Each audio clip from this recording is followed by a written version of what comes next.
অভয়নগরে মাদকের ভয়াবহতা রোধে সামাজিক সচেতনতা সৃষ্টির লক্ষ্যে মাদক বিরোধী এক আলোচনা সভা অনুষ্ঠিত হয়েছে। শুক্রবার বিকেলে নোয়াপাড়া পৌরসভার ৪ নম্বর ওয়ার্ডের মডেল কলেজ মাঠে গ্রামবাসীর উদ্যোগে এই সভার আয়োজন করা হয়। এতে এলাকার বিভিন্ন শ্রেণী পেশার মানুষ অংশগ্রহণ করেন। এটিএন নিউজের স্টাফ রিপোর্টার নজরুল ইসলাম মল্লিকের সভাপতিত্বে অনুষ্ঠিত সভায় প্রধান অতিথি হিসেবে বক্তব্য রাখেন অভয়নগর থানার অফিসার ইনচার্জ মোহাম্মদ নুরুজ্জামান। এখানে আমি আসছি নতুন, এখানে কিন্তু কারোর সাথে আমার কিন্তু কোনো শত্রুতা না। আমি যাকে ধরবো মাদকের ব্যাপারে, দয়া করে আপনারা কেউ তার ব্যাপার প্রতিদিন করতে যাবেন।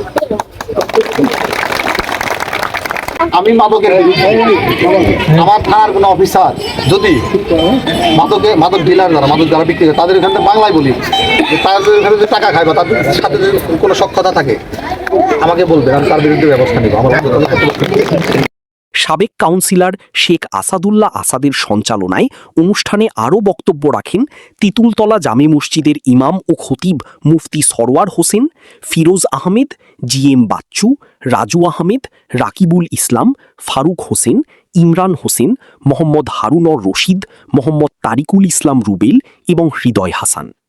বক্তারা বলেন, মাদক শুধু একটি পরিবার নয়, পুরো সমাজকেই ধ্বংসের দিকে ঠেলে দেয়। মাদকমুক্ত সমাজ গঠনে প্রশাসন, জনপ্রতিনিধি, অভিভাবক এবং সাধারণ মানুষের সম্মিলিত সহযোগিতা কামনা করেন। ডেস্ক রিপোর্ট, অভয়নগর সংবাদ।